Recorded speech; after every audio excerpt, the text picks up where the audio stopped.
Et on arrive à la fin de Matthieu chapitre 5, les versets 38 à 48. Tous les versets seront projetés à l'écran, mais si vous avez envie de consulter vos Bibles, vous pouvez le faire également. Et à la fin de Matthieu 5, les versets 38 à 48, Jésus parle des méchants. Des méchants. Et donc le titre de ce message provocateur, c'est « Que pense Jésus des méchants ?» Et dans les films, les méchants, c'est ceux qui doivent à la fin perdre.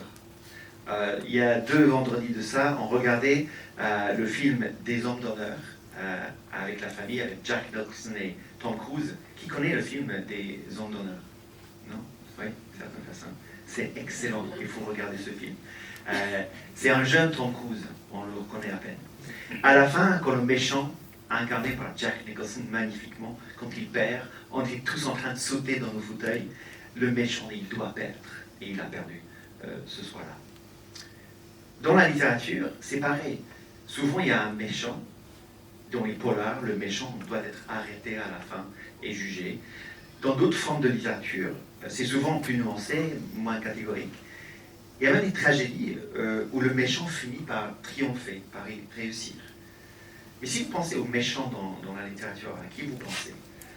Alors, le Voldemort dans Harry Potter, celui qu'il ne faut pas nommer. Désolé, il a très peur en ce moment. Ou bien, si vous êtes plus littéraire, peut-être la marquise de Merteuil dans Les liaisons dangereuses, ou Barbe bleue de Charles Perrault, ou Dracula de Bram Stoker. Ou bien, si vous aimez le conte de Monte Cristo d'Alexandre Dumas, Edmond Dantès, qui est à la fois héros et anti-héros. Il dit: de bon, confiant, oublieux, je me suis fait vindicatif, dissimulé, méchant. Il emploie le mot méchant. Et si vous avez vu le film, moi j'ai vu le film, je n'ai pas lu le livre, je suis honnête avec vous. Mais c'est un très bon film qui pose des questions sur la méchanceté, sur comment on gère toutes ces émotions qui viennent lorsqu'on a envie de se venger. Et pas que dans les films, et pas que dans les livres, mais aussi dans la vie, il y a des méchants. Chacun, je pense, a une catégorie de personnes qu'il qualifie de mauvais ou de méchants. Pour la LFI, c'est le Rassemblement républicain. Pour le Rassemblement républicain, c'est la LFI. Pour l'OM, c'est PSG, et vice-versa. J'étais à Marseille ce week-end, donc vendredi, samedi, pour un week-end d'église, et quand on a dit que j'étais de Paris, ça a commencé à murmurer dans la salle. Et donc, moi, j'ai levé la bras et j'ai dit « Ici, c'est Paris !» Et tout le monde était surpris, mais bon, j'ai assumé. Et c'était très bien. Pour l'Occident, c'est les Russes, le monde arabe, et vice-versa.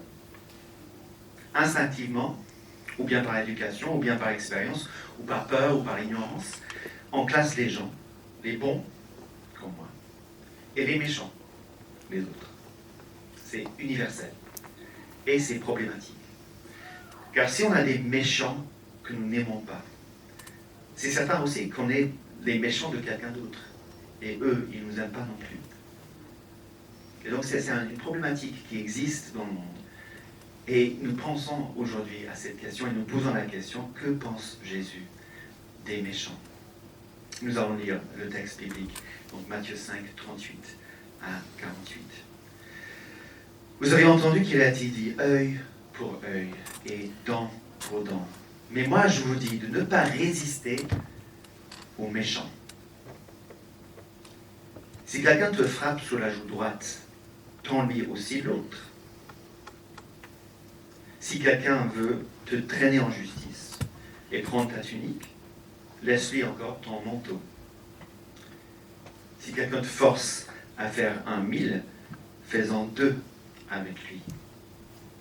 Donne à celui qui te demande et ne te détourne pas de celui qui veut emprunter de toi. Vous avez entendu qu'il a été dit: tu aimeras ton prochain et tu haïras ton ennemi. Mais moi, je vous dis, aimez vos ennemis, bénissez ceux qui vous maudissent, faites du bien à ceux qui vous haïssent et priez pour ceux qui vous maltraitent et qui vous persécutent. Alors vous serez fils de votre Père qui est dans les cieux, car il fait lever son soleil sur les méchants et sur les bons. Et il fait pleuvoir sur les justes et sur les injustes. En effet, Si vous aimez ceux qui vous aiment, quelle récompense aurez-vous? Les péagers aussi n'en font-ils pas autant? Et si vous savez seulement vous faire, que faites-vous d'extraordinaire? Les païens, eux aussi, ne font-ils pas autant? Soyez donc parfaits, comme votre Père céleste est parfait. Jusqu'ici la parole de Dieu. Et on va considérer ce texte sous 3 points. D'abord, les méchants à l'époque de Jésus. Deuxièmement, tous des méchants. Et puis, troisièmement, comment Dieu traite les méchants. Et comment nous aussi, nous devons traiter tout le monde. Donc d'abord, les méchants à l'époque de Jésus. Jésus commence, comme il commence toujours dans cette partie-là du Sermon sur la montagne, en citant l'Ancien Testament. Vous avez entendu qu'il a été dit œil pour œil et dent pour dent.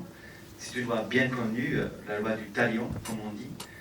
C'est une loi qui légitime et qui limite en même temps la vengeance. D'abord dans un contexte judiciaire. La citation vient de Deutéronome 19, verset 21. Ton œil sera sans pitié, vie pour vie, œil pour œil, dent pour dent, main pour main, pied pour pied. Et jusque-là, tout va bien. C'est normal pour, en termes de droit, d'établir les conséquences des actions. C'est normal également de veiller à la proportionnalité, à la justice générale. Nous savons tous l'indignation qu'on ressent si le châtiment pour un crime est trop sévère ou pas assez sévère. Le droit pénal consiste en partie à délibérer sur ce qui constitue une peine acceptable pour tel ou tel crime. J'ai vérifié auprès de Simon, qui n'est pas là ce matin, notre juriste, notre prof de droit, et il a confirmé que c'est une réflexion qui est menée habituellement. Mais cette loi n'était pas censée être un encouragement à la vengeance personnelle. Mais le cœur humain étant ce qu'il est, les contemporains de Jésus se servaient de ce principe pour légitimer des actes privés de vengeance. Et c'est Jésus qui montre une meilleure voie. Jésus dit de ne pas résister aux méchants dans sa vie privée. Et puis il donne 3 exemples de cela. Et le verset 39, c'est parmi les plus connus de ces exemples. C'est le statut d'un proverbe pour quiconque refuse de se venger, refuse de chercher à repayer celui qui l'offense. Regardez avec moi. Mais moi je vous dis de ne pas résister aux méchants. Si quelqu'un te frappe sur la joue droite, tends-lui aussi l'autre. Tends l'autre joue. Pour frapper sur la joue droite, il faut frapper soit avec la main gauche, soit avec le revers de la main droite. Et dans le contexte de Jésus, cela amplifie l'humiliation que cela représente. Donc ici, il n'est pas question avant tout de nuire, de vouloir nuire physiquement, car ce n'est pas le geste le plus efficace si on veut faire mal. Il est question ici d'insulter, de mépriser. Et l'enseignement de Jésus est frappant. Dans un contexte où l'honneur était d'une importance capitale, Jésus dit de renoncer à la résistance au méchant, qui veut humilier, tendre l'autre joue. C'est refuser de se venger, c'est refuser de répondre à l'insulte par l'insulte. Et c'est plus que cela aussi.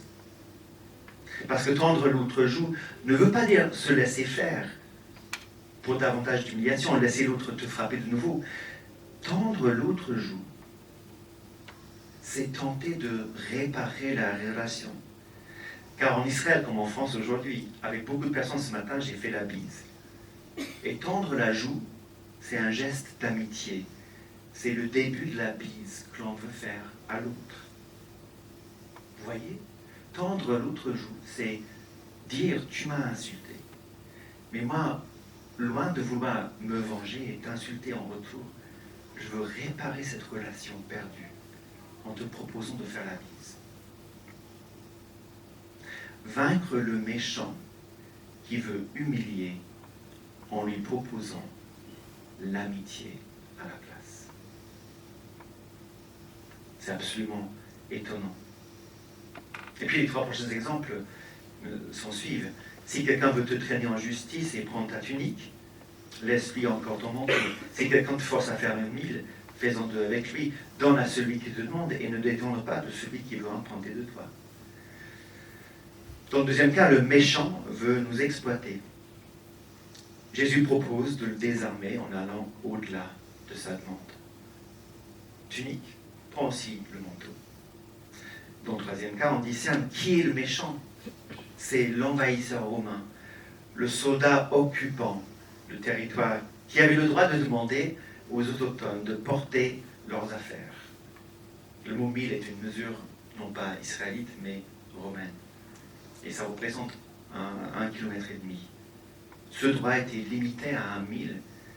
Jésus dit que si le soldat vient et te demande de faire 1000 avec toi, fais encore 2. Vous confondre le méchant en faisant davantage pour lui. Dans le 4e exemple, Jésus recommande une générosité radicale face à ceux qui te demandent de donner ou d'emprunter. Cela peut être un voisin, un proche, ou bien quelqu'un qui est tout simplement dans le besoin, un pauvre, un mendiant, quelqu'un qui a de vrais besoins matériels. Et tout le monde lit ça et tout le monde dit c'est impossible. On ne peut pas vivre comme cela. Et je ne pense pas qu'il soit important de considérer qu'il faut jeter par la fenêtre tout discernement. Et de donner même lorsque le don ne fera que du mal à celui à qui on donne. Il ne s'agit pas non plus de donner tellement qu'on va se retrouver dans le besoin nous-mêmes. Et qu'on sera obligé de nous-mêmes de demander aux autres. Il ne s'agit pas de vider son compte en banque.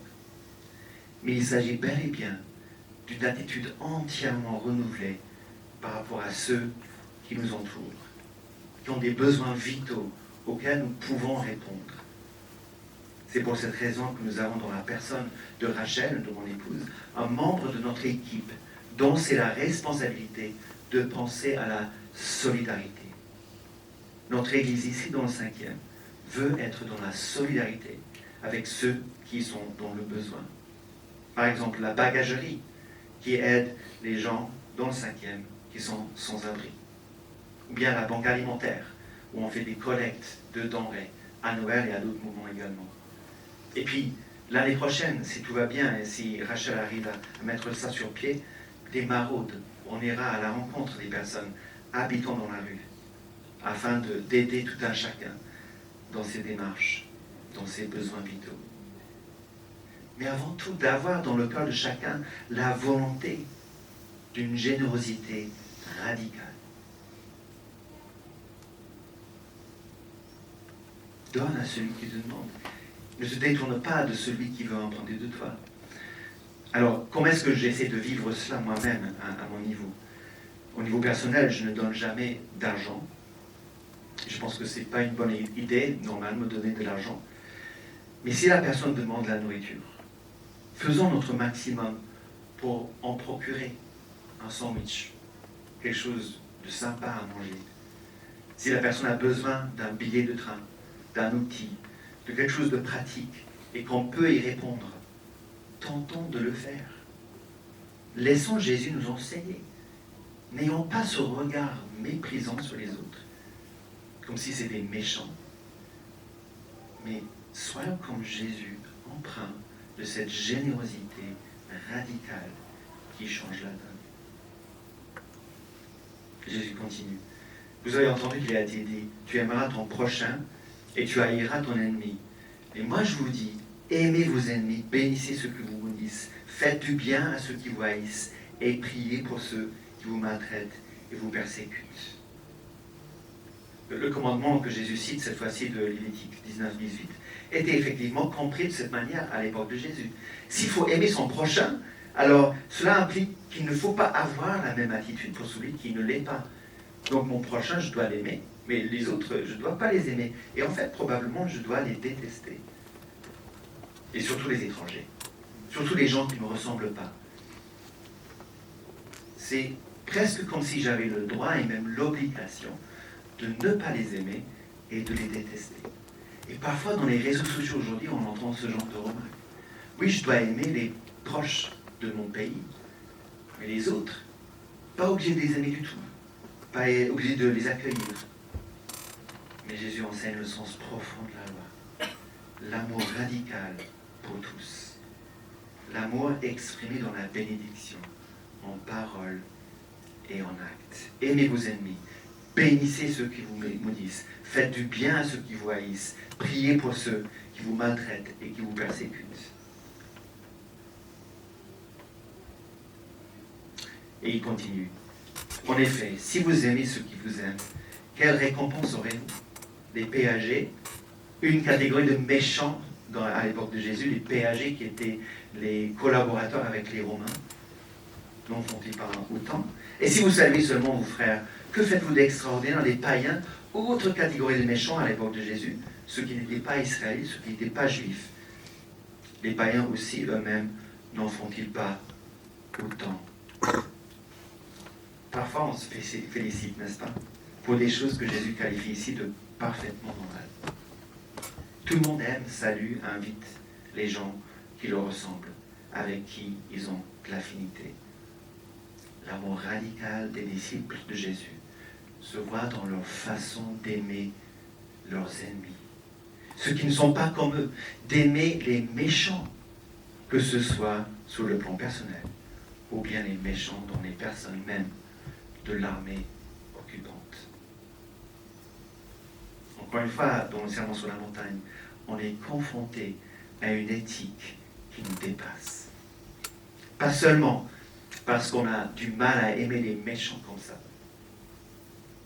mais parce qu'on se rend compte que quelque part, on est tous des méchants.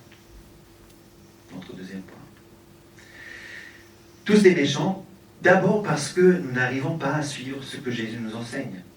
Je ne sais pas pour vous, mais quand je lis ce que Jésus met dans cet enseignement-là, je sais que je suis loin d'être à la hauteur, mais très très loin. Et vous aussi, vous êtes très loin d'être à la hauteur. Je pense, Camille est en train de sourire, je pense qu'elle est d'accord avec moi. On est très loin d'être à la hauteur. Et si c'est le cas, alors est-ce qu'on n'est pas aussi des méchants pour cette raison-là? Nous ne tendons pas l'autre joue. Nous nous montrons ainsi que nous sommes méchants. Nous avons tendance à nous venger plutôt. Nous gardons et la tunique et le manteau. Nous n'avons même pas 1000 si on nous demande. Nous ne nous prêtons pas facilement, nous ne donnons pas facilement. Nous avons du mal à prier pour et à bénir nos ennemis. Nous aimons, nous saluons, nous invitons les gens que comme nous et pas comme les autres. Donc de ce côté-là de la ligne, on n'est pas bon. On est tous plus ou moins méchants parce qu'on n'arrive pas à la hauteur de ce que Jésus enseigne. Mais puis de l'autre côté de la ligne, du côté des méchants à la base, il faut avouer que parfois c'est nous qui insultons. C'est parfois nous qui frappons, qui abusons, qui demandons, qui haïssons, qui persécutons. C'est pas juste nous sommes l'objet de cela des méchants, mais parfois on est des méchants qui font exactement ça. Ils ne sont pas que méchants, mais ils ne sont pas aussi méchants qu'on pourrait l'être, mais forcé de constater que ce n'est pas si simple de diviser le monde en bon et en méchant. Dans les films, c'est simple. Le méchant, c'est lui, et le bon, c'est lui. Dans la littérature, parfois, c'est simple. Le bon, c'est celui-là, le méchant, c'est celui-là.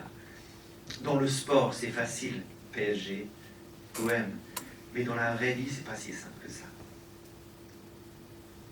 Alors, on l'a cité déjà, mais je vais le reciter parce que c'est tellement puissant et c'est tellement vrai. Alexandre Solzhenitsyn, qui a publié son livre, je l'ai déjà dit, dans le 5e à Paris, donc c'est assez pertinent de le citer encore, lorsqu'il était en train de réfléchir à ce qu'il avait subi en exil en Russie. C'était simple pour lui de penser qu'il y avait des méchants. Les autorités russes, c'est les méchants. Et moi, je suis le bon, je suis le résistant, je suis celui qui fait le droit. Mais voyez ce qu'il avoue. Peu à peu, j'ai découvert que la ligne de partage entre le bien et le mal ne sépare ni les États, ni les classes, ni les partis, mais qu'elle traverse le cœur de chaque homme et de toute l'humanité. Le mal est en nous tous. Nous sommes tous des méchants. Et c'est un constat que fait aussi Paul dans sa lettre aux Romains. Romains 3, les versets 10 à 11. Il n'y a pas de juste, pas même un seul, Nul n'est intelligent, nul ne cherche Dieu. Tous se sont égarés, ensemble ils se sont pervertis. Il n'en est aucun qui fasse le bien, pas même un seul. Tous des méchants. Je ne sais pas si vous êtes venus à l'église pour que je vous dise cela, mais soyez encouragés parce qu'il y a une bonne nouvelle qui suit. Mais la bonne nouvelle, on la comprend uniquement que si on a compris ce constat absolument fondamental, qu'on a un problème avec la méchanceté, on a un problème avec le mal. Donc comment Dieu traite-t-il les méchants comme nous? Et comment devons-nous traiter tout le monde? Nous l'avons vu, versets 44 et 45. Mais moi je vous dis, aimez vos ennemis, bénissez ceux qui vous maudissent, faites du bien à ceux qui vous haïssent, et priez pour ceux qui vous maltraitent et qui vous persécutent. Alors vous serez fils de votre Père qui est dans les cieux, car il fait lever son soleil sur les méchants et sur les bons. Il fait pleuvoir sur les justes et sur les injustes.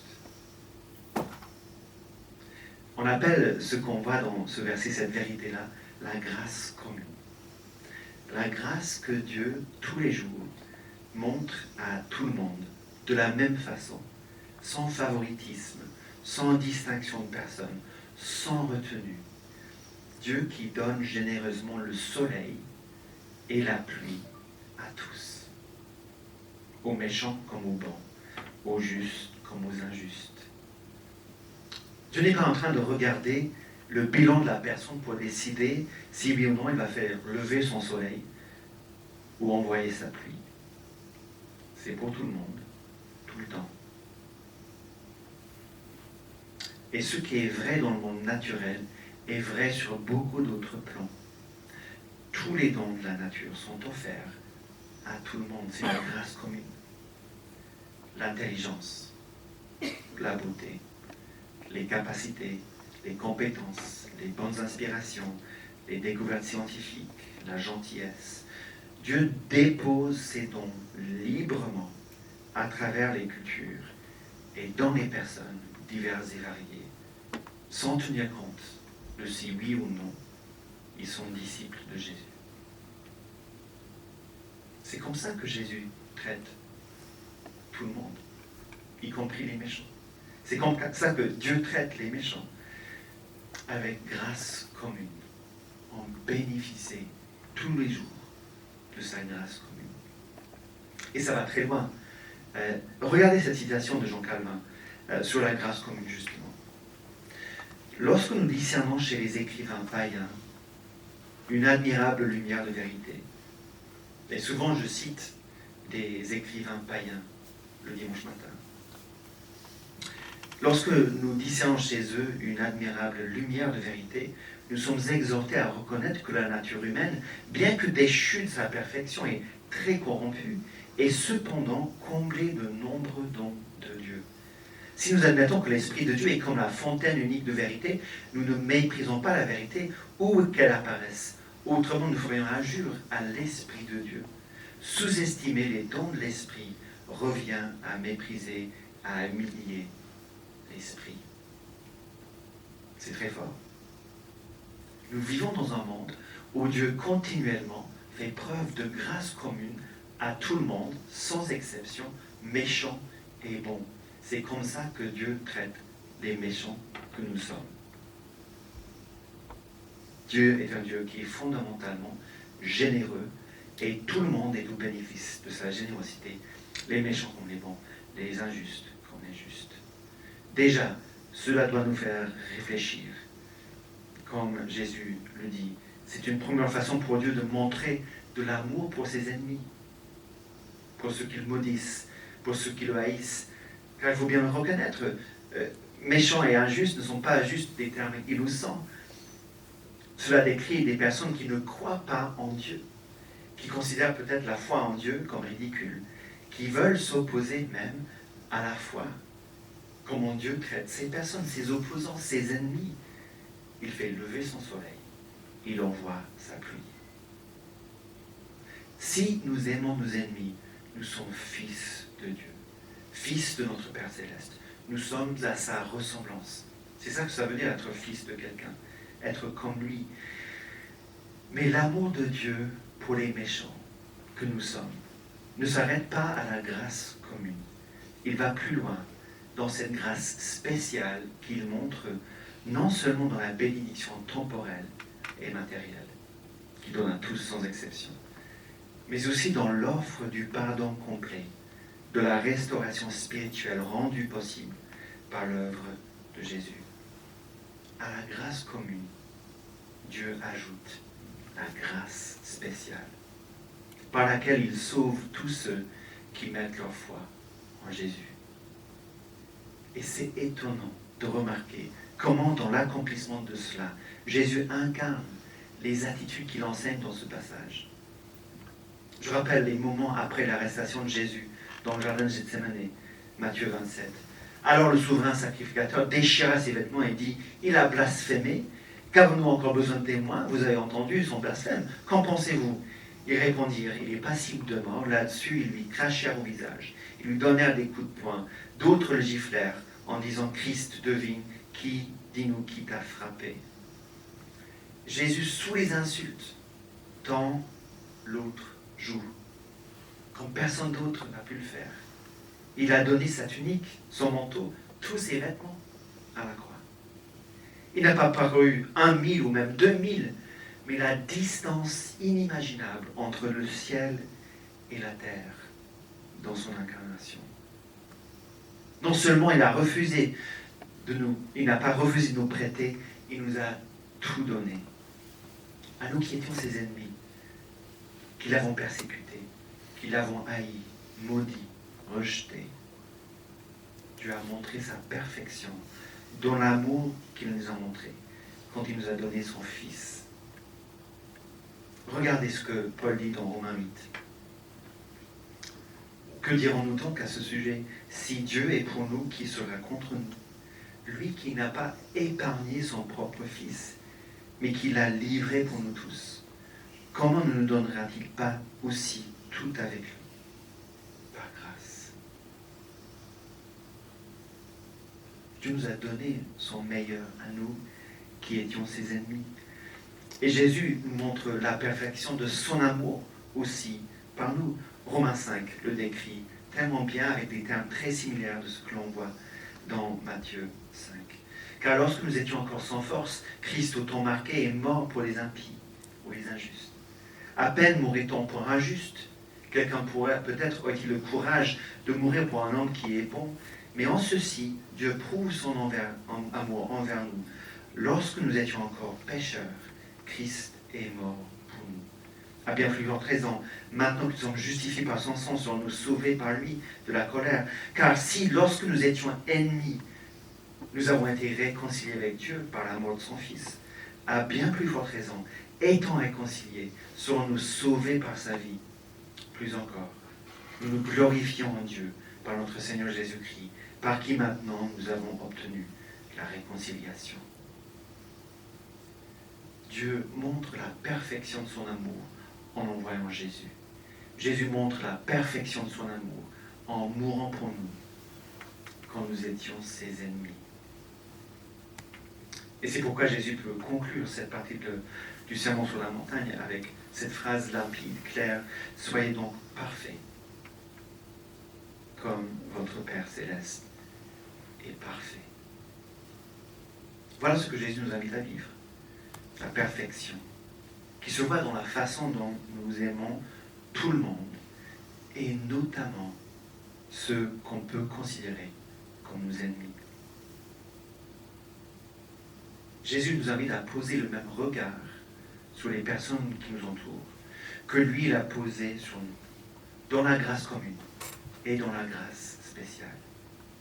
Il nous invite à chercher tous les moyens possibles pour bénir toutes les personnes possibles, de toutes les façons possibles. Nous sommes au bénéfice de sa bénédiction énorme.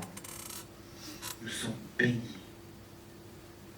Nous sommes bénis pour bénir, aimer pour aimer, pardonner pour pardonner en retour, libérer pour libérer les autres, transformer pour chercher la transformation de tout un chacun.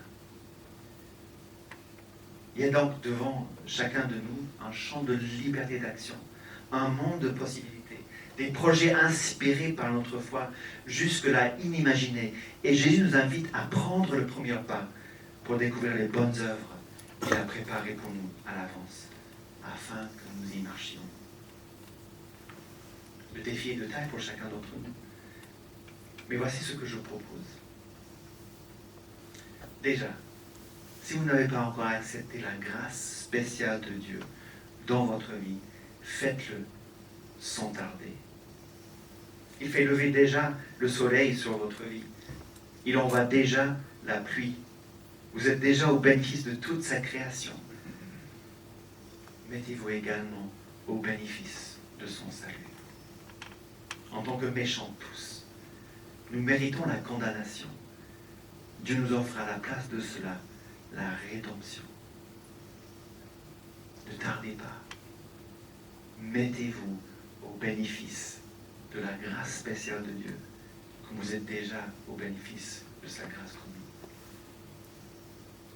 Ensuite, si vous êtes conscient de bénéficier déjà de cette grâce commune et spéciale de Dieu, n'hésitez pas à répandre cette bénédiction autour de vous. Pas pour vos propres efforts, pas dans votre propre force personnelle, mais en Jésus, par lui. Soyez parfaits comme votre Père Céleste est parfait.